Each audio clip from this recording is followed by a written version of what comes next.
नारद बाबा सदैव परमार्थ में लगे रहते थे। उनका जीवन दूसरे की हित में लगा रहता था। उसी तरह वृक्ष भी, सज्जन पुरुष, नदी सदैव परमार्थ ही करते रहते हैं। कब किसी ने ठीक ही कहा है, वृक्ष कबहु नहीं फल भखे, नदी न संचय नीर, परमारथ के कारणे साधुन धरा शरीर। वृक्ष हमारे मित्र के समान हैं। ये हमारे जीवन उपयोगी साधन प्रदान करते हैं। मैत्री अपने आप में एक गहन भाव है। मैत्री का भाव हमें कई दुर्गुणों यानी ईर्ष्या, द्वेष, वैमनस्य अनेकों से दोष से मुक्त कर देता है। वृक्षों से मैत्री एक प्रतीक है। हम प्रकृति के साथ, अस्तित्व के साथ संपूर्णता और सहजीवता के साथ जीना चाहते हैं। इसके साथ ये व्यापक भाव होता है जीता है। जैसे भी हम देखें, वृक्ष में अनेक गुण होते हैं जो एक ध्यान करने वाले व्यक्ति के में होने चाहिए। जैसे नंबर 1, वृक्षों का पहला गुण स्थिरता। वृक्ष स्थिर रहते हैं, इधर उधर नहीं डोलते। अगर हम कहें तो सबसे ज़्यादा आसन हमको सिद्ध हुआ है, आसन सिद्ध कौन है? तो वृक्ष एकदम सीधे खड़े रहते हैं। नंबर 2, वृक्ष का दूसरा गुण है शांति, जो एक ध्यान साधक में होना चाहिए। वृक्ष कभी अशांत और उत्तेजित नहीं होते, शांत रहते हैं। वृक्षों का तीसरा गुण है ऊर्ध्वगामिता। वृक्षों की चेतना हमेशा ऊर्ध्वगामी होता है। वृक्ष हमेशा ऊपर की ओर बढ़ते हैं। उसी तरह ध्यान साधक को की चेतना ऊर्ध्वगामी रहने चाहिए।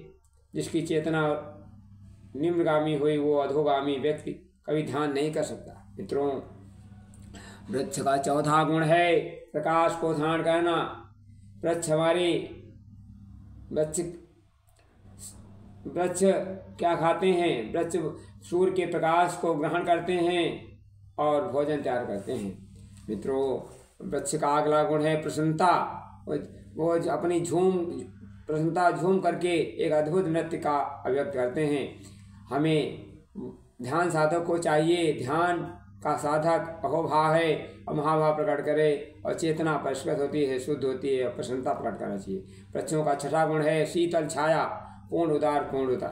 ऐसा नहीं वृक्ष अपनी शीतल छाया प्रदान करने में भेदभाव करते हैं, बल्कि सभी को समान भाव से शीतल छाया देते हैं। उसको वह शीतल छाया प्रदान करते हैं जो उनको काटने आता है, काटने भी आता है, उसको भी देते हैं। वृक्षों का अगला गुण है आश्रय प्रदान। वृक्ष सहज रूप से सभी को आश्रय प्रदान करते हैं और सभी को कोई भी विश्राम कर सकता है। मित्रों, ये गुण ध्यान साधक में तपस्या करने वाले व्यक्ति को होना चाहिए। अधोगामी, निम्नगामी चेतना का व्यक्ति ध्यान नहीं कर सकता है।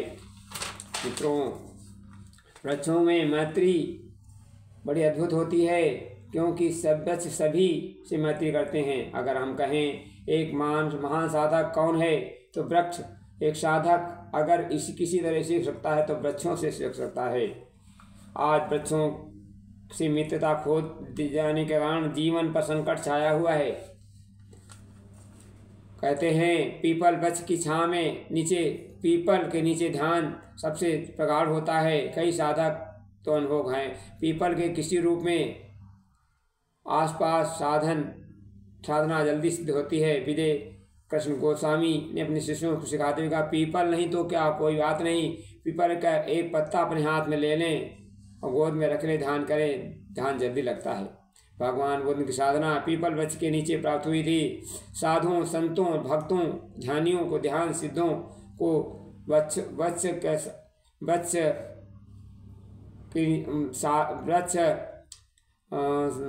वन में ही साधना सुगंध वन में फैली हुई है।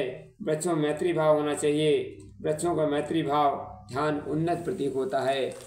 जिसमें मित्रों क्योंकि वृक्ष क्या करते हैं, नीची स्वार्थ की चिंता कर वे परहित चिंतन करते हैं। सब व्यक्तियों को सन्मार्ग दिया, उनकी पीड़ा को हरते हैं। उनकी वृक्ष हमारे मित्र हैं, उनसे हमको सीखना चाहिए और उन्हीं की तरह सभी गुण अपनाकर साधना में रत रहना चाहिए।